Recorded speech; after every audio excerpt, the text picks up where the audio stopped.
Joining us, three reporters from up and down the East Coast. WIOD's Natalie Rodriguez in Miami, WRVA's Jeff Stapelton in Richmond, Virginia, and Clear Channel reporter Berkley Wilson in New York City. Natalie, let's start with you. We'll kind of go in the direction the storm went in Miami. Just a lot of rain for you guys there in the Miami area? I have to say, barely any rain, Wow. barely any damage. We had, a few power outages to report, but as is usual during any kind of shower, for the most part, the biggest problem seems to be here in South Florida. Of course, are the delays and cancellations at the airports.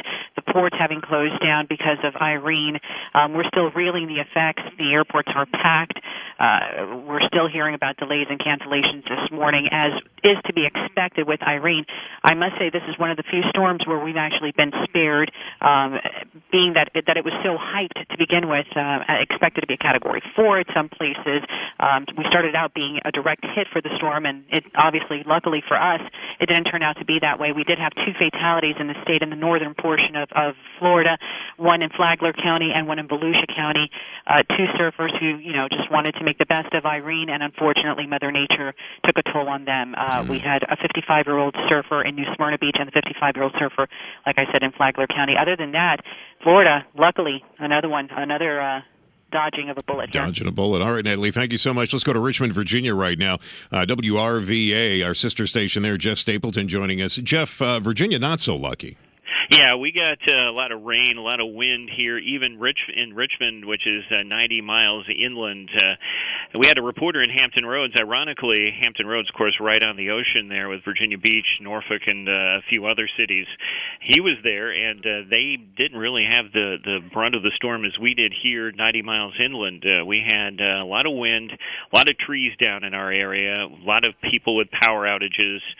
Dominion Virginia Power, which is the state's largest power supplier, has at the last check a few minutes ago about 300,000 people out in the Richmond area, as opposed to about 200,000 out in Hampton Roads. A total of probably about 1.5 million people without power when you total Dominion Virginia Power customers as well as all the electric co-ops throughout the state. A lot of trees down, as mentioned. 4 people died in the state from injuries from Hurricane Irene in Virginia, and all of the instances were of trees falling down and hitting people. Very random incidents. Very unfortunate, but that's, nothing happened as far as, any related, any car accidents or anything like that. It was just all Jeff, trees falling on people. It was just horrible. Thank you very much, and say hi to my good friend Doc Thompson there at RVA. And Berkley, hang on real quick. We're going to get back to you. New York City did get hit pretty hard, and we'll find out if they're getting back up to speed. Your Houston Morning News with Matt Patrick continues. 7:23 right now, KTRH News Time, and joining us, Clear Channel reporter Berkley Wilson, who's in New York City. Berkley, thanks for hanging on. Hey there. Hey, Berkley, how are you? Good to have you on with us. It's very sunny here. We didn't lose power. It just rained a lot. It was a bit of an overblown storm, I would say. However, a lot of our neighbors out on Long Island and in New Jersey did get a lot of power lines down and a lot of power outages there. A lot of water and flooding. A lot of flooding though heading up into Vermont, New Hampshire. That seems to be the big story this morning with Hurricane Irene. And I know a lot of the subway kind of getting back up to speed. You've also got the buses.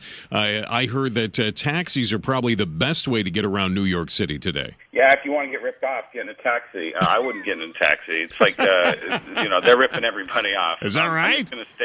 I'm just going to stay home until the subways are 100% up and running.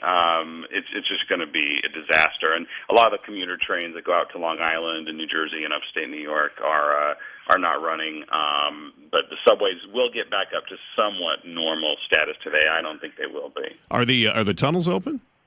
The tunnels are open. They closed the Holland Tunnel for a bit just because they had some flooding on the New Jersey side over in Hoboken, or in Jersey City. But everything's back open. So I don't. But the city is going to take. I think it's going to take a couple days to fully recover here. It's not. It takes a long time to get that subway system back up and running. But we just didn't see the effects that the forecasters said we'd see. We didn't see flooding in Lower Manhattan. We didn't see high winds and skyscraper windows blown out. We didn't see those things, and we're very fortunate. I mean, it was very, I think it was a great reminder for the city that it's important to be prepared and it's important to take actions that will save lives. Very good. So hopefully the next time a hurricane comes up the East Coast, people listen and take heed. Berkley Wilson in New York City suggesting you do not get in a taxi today in Midtown. Thank you, my friend. It is always good to have you guys on from New York. You see, I love that. I mean, he comes right out and he says, look, you want to get ripped off? Get in a taxi today. Otherwise, wait for the subways to get back up to speed. You got to love that. As we take a look at the storm as it went up the East Coast, getting information from our sister stations up and down the East Coast, that's what we do best here at Houston's Morning News.